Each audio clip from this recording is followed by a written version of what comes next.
విశాఖ జిల్లా సింహాచలం ప్రాంతంలోని ఓ ఫంక్షన్ హాల్లో తల్లి కొడుకులు ఉరివేసుకుని బలవన్మరణానికి పాల్పడ్డారు. పాత గాజువాక దరి శ్రీనివాస్ నగర్ కు చెందిన అంజన్న హైదరాబాద్ లో సాఫ్ట్వేర్ ఉద్యోగిగా పనిచేస్తున్నాడు. హైదరాబాద్ కు చెందిన యువతిని వివాహం చేసుకున్నాడు. భార్యాభర్తల మధ్య వివాదం నేపథ్యంలో 2023లో ఆయన భార్య నాంపల్లి పోలీస్ స్టేషన్లో ఫిర్యాదు చేయగా కేసు నమోదైంది. ఇదిలా ఉండగా అంజన్న గురువారం సాయంత్రం తల్లి నీలవతితో కలిసి సింహాచలం వచ్చి పోస్టాఫీస్ వీధిలోని ఫంక్షన్ హాల్లో గది అద్దెకు తీసుకున్నాడు. రాత్రి సమయంలో యాజమాన్యం అద్దె కోసం వెళ్లగా వాళ్లు స్పందించలేదు. అనుమానం వచ్చి గోపాలపట్నం పోలీసులకు సమాచారం అందించారు. పోలీసులు తలుపులు పగలగొట్టి చూడగా ఇద్దరు ఉరివేసుకుని కనిపించారు.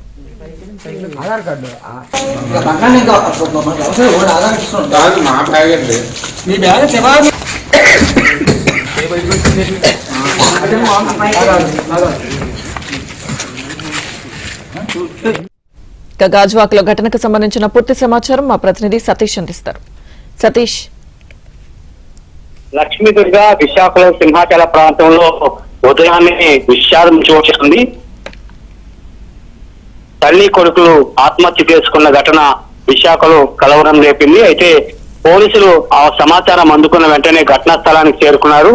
ఒకే గదిలో తల్లి కొడుకు చనిపోయినట్లుగా పోలీసులు గుర్తించారు. అయితే ఇద్దరు కూడా ఒకే గదిలో ఫ్యామిలీకి ఆత్మహత్య చేసుకోవడం పలు అనుమానాలు దారితీస్తుంది. టీసీఎస్ లో సాఫ్ట్వేర్ ఉద్యోగం చేస్తున్న వ్యక్తి ఎందుకు ఆత్మహత్య చేసుకున్నాడనే కోణంలో పోలీసులు దర్యాప్తు చేస్తున్నారు.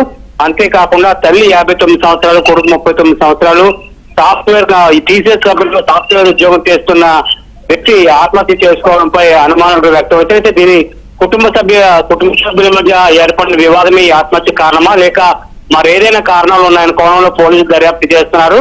క్రూజ్ టీమ్ అదే విధంగా ఆధార్ కార్డుల ఆధారంగా వీరిని గుర్తించారు. గాజువాక ప్రాంతానికి చెందిన వారుగా పోలీసులు గుర్తించారు. ప్రస్తుతం అయితే వీరిద్దరిని పోస్ట్ మార్టం నిమిత్తం కేజీఎస్ తరలించి ఈ కేసు గోపాలపట్నం పోలీసులు దర్యాప్తు చేస్తున్నారు. లక్ష్మీదుర్గ.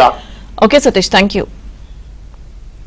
వాళ్ళు పైకి వెళ్ళిపోయిన తర్వాత రోజు టైం అయిపోతుంది కదని చెప్పేసి రెంట డబ్బుల గురించి అని చెప్పేసి ఫోన్ చేస్తే ఫోన్ లిఫ్ట్ చేయనట్లు వెళ్ళి చూస్తే లోపల నుంచి గడి పెట్టుకున్నట్లుగా వాళ్ళకి తెలిసింది. వెంటనే మాకు రాత్రి 9 కాల్ చేశారు. కాల్ చేసిన తర్వాత నేను మా ఎస్ఐ గారి సిబ్బంది వచ్చాము. వచ్చి చూసేసరికి లోపల నుంచి గడి పెట్టిన తర్వాత అద్దాలు పగలగొట్టి చూసినట్లయితే ఊరేసుకున్నట్లుగా అనిపించింది. వెంటనే డోర్ గట్టిగా కొట్టి లోపలికి వెళ్ళి చూసేసరికి ఒక ఆడావిడ మరియు ఒక మగతను ఇద్దరు కూడాను సీలింగ్ హుక్కులకి చీరలతో ఊరేసుకుని ఉండడం గమనించాము.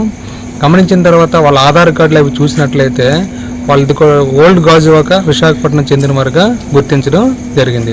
ఇప్పుడు వాళ్ళ తాలూకాలు ఎవరైనా ఉంటారేమో చెప్పి గాజువాక పంపించడం జరిగింది. వాళ్ళు వచ్చిన తర్వాత